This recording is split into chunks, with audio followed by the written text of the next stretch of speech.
Okay, I'm trying this one more time. This is my third time to record this. I should have it memorized. We're on chapter 7, the matron. If you remember that Omri put Little Bear and Bright Star and the horse back in the cupboard. And when they came out, Little Bear was badly injured. He'd been shot, and it was shot by a musket. A musket ball was in him, not a bullet. So they have to find somebody to help him out. And they tried to steal or borrow Tamsin's plastic figure kit. And she got mad. She jumped on Omri. Omri just grabbed one. And this is the plastic figure that he ended up grabbing out of, I think, a set of 10. So let's see who it is. The title is Chapter 7, Matron. Under the first street lamp, Omri pulled up. His heart was hammering. "Well," asked Patrick eagerly, "did you get it? Let's look." Omri had something in his hand, but he knew it wasn't the one he'd wanted. It wasn't the surgeon. He would have been able to feel the square shape of the operating table. It was a single figure. He held his hand closed around, afraid to look. What if it was only a lawyer or the idiotic bowler-hatted businessman? Slowly, in agony of suspense, Omri uncurled his fingers. Both boys slumped with despair, and Omri gave a deep groan. Then Patrick rallied. "It could be worse. Nurses have to know something. They can't operate. They're not trained. It's better than nothing." They walked on, Omri sunk in gloom. Patrick kept trying to cheer him up. So we know now he got the nurse. The little person's a nurse. "Listen, if we can hang on till tomorrow, we can go out and buy anything we like. At the model shop, they'll have the same set. Meanwhile, at least, the nurse will be able to tell us how bad he is. If she doesn't drop dead when we bring her out of the cupboard," said Omri. He was cursing himself for not managing to grab the surgeon. He would also, incidentally, have liked to jump up and down on Tamsin's stomach until she burst like a balloon. He was bruised all over. Patrick, of course, had never seen the district where Omri now lived. As they came out of the station, he paused, glanced down Hovell Road, and said, "Blimey, this is a bit rough." And Omri said nothing. They began to hurry towards his house. "What are the kids like around here?" "Well, you have to stand up for yourself." They were passing the amusement arcade on the other side of the street, of course. It was just closing. The proprietor, a surly-looking man, was urging everyone out. There was a great deal of swearing, jeering, and shoving. A scuffle started. A rather small skinhead jostled an older boy, who reacted by hurling him unceremoniously into the road, where he was narrowly missed by a passing car. "Crumbs!" exclaimed Patrick. "Do you see that?" "Yes, and it'll be us next if they spot us," said Omri. "Come on." Omri's mother opened the door to his knock. She was furious. "Where on earth have you been? Don't you ever go out again at night without telling me? I've been frantic." "Oh, hello, Patrick. Fancy seeing you. Are you planning to spend the night?"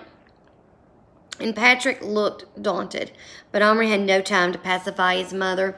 After a brief, "Sorry, Mom," he dragged Patrick after him up the stairs, deaf to her inquiries about where he'd been and where Patrick would sleep.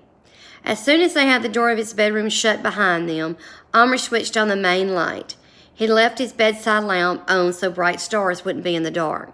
Patrick cautiously approached the chest, his eyes wide as if his unbelief had come back to him, and the sight of the living miniature people struck him afresh and incredible. Bright Stars had jumped to her feet as they came in. She recognized Patrick at once and raised her hand to greet him.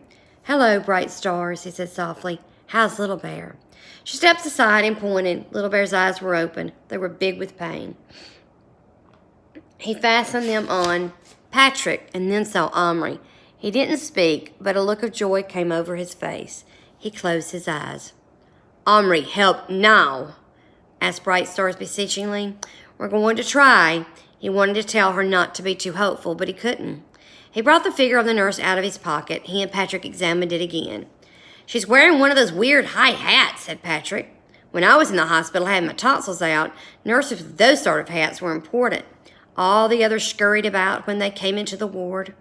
Maybe she's a matron, said Omri, who, though he hadn't never been in a hospital, did not watch TV for nothing. Yeah, something like that. Come on, let's do it. No matter what the circumstances, this was always a thrilling moment. Into the cupboard with a little female figure in its blue uniform dress and white apron and elaborate cap. Would she be old or young? Awful or nice? Above all, how would she react when she saw them? In the past, the little people they had brought to life had been superstitious enough, or drunk enough, to accept the fantastic situation. Even Tommy had been easy to convince that he was dreaming, but a modern person might have more trouble accepting the facts. A quick turn back and forth of the key, and instantly a severe voice could be heard calling from the inside of the cupboard. Nurse! Nurse! Phone through immediately and tell maintenance there's a power cut in Ward 12.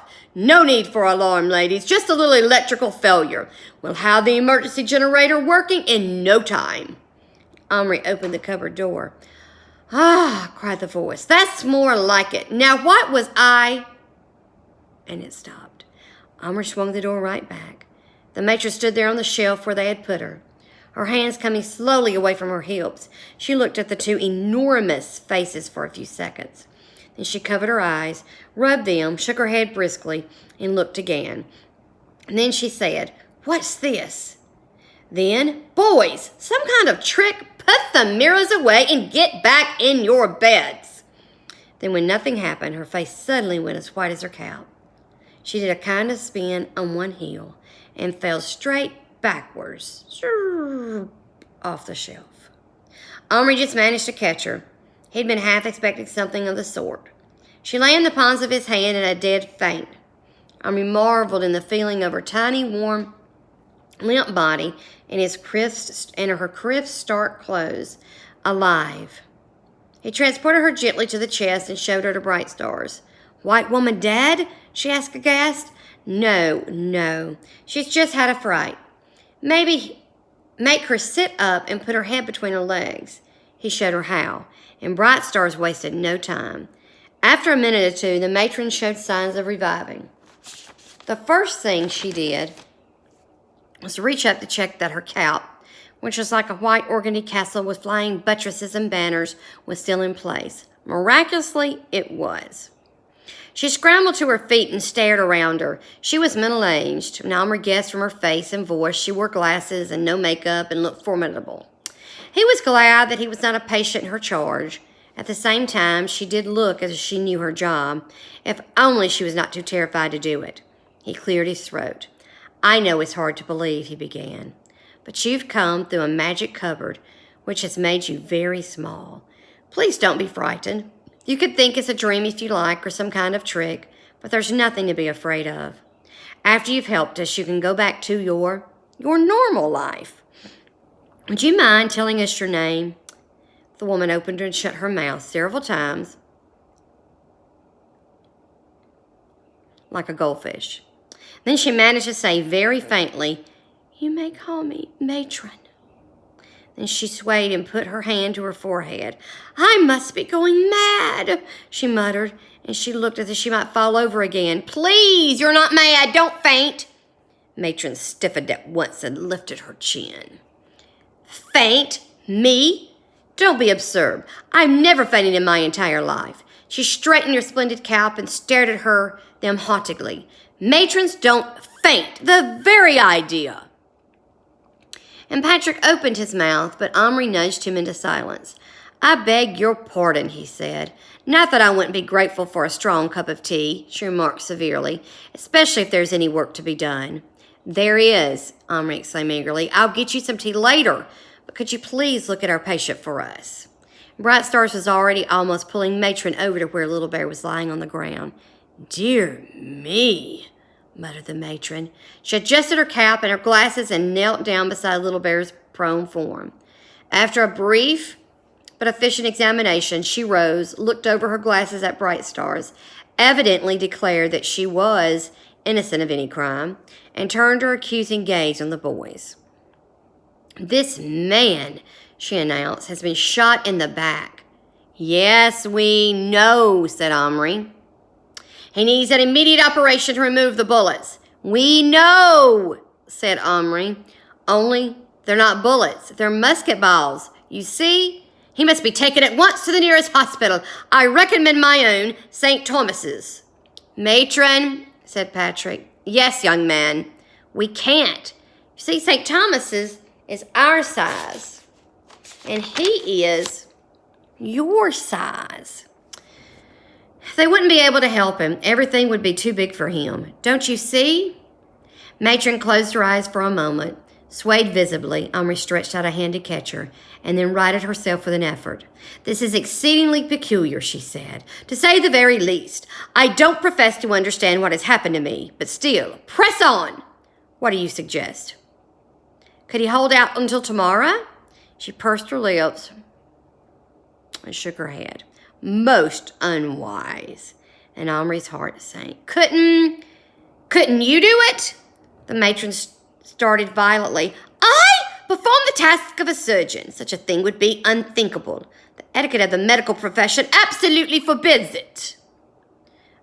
But if it didn't, what do you mean? I mean, could you do it if you were allowed to? Allowed to? It isn't not a matter of permission. Well then, you see, Omri said, and now the same imploring note crept into his voice as had been in Bright Star's eyes. There's no one else. Matron turned and stared down at Little Bear for a long moment. But I have no equipment, she said at last. Patrick threw back his head with a groan. Ugh, that's true. Of course, no one can operate without instruments. Why didn't we think of that? I did think of that, said Omri. We've got instruments, sort of. Patrick turned to gape at him. Where? For answer, Omri reached again for the plastic figure which had once been Tommy. Remember Tommy, the World War I soldier that had passed away? Silently, he had put back into the cupboard and turned the key. When he opened the door, there once again was a neat pile of clothes, the boots, and the bag with a red cross on it. Well, you know what's about to happen. In Chapter 8 is called The Operation. So maybe I can get this one loaded and saved, and I want to erase it so we can go on to Chapter 8 later. Have a great day, kids. Miss you.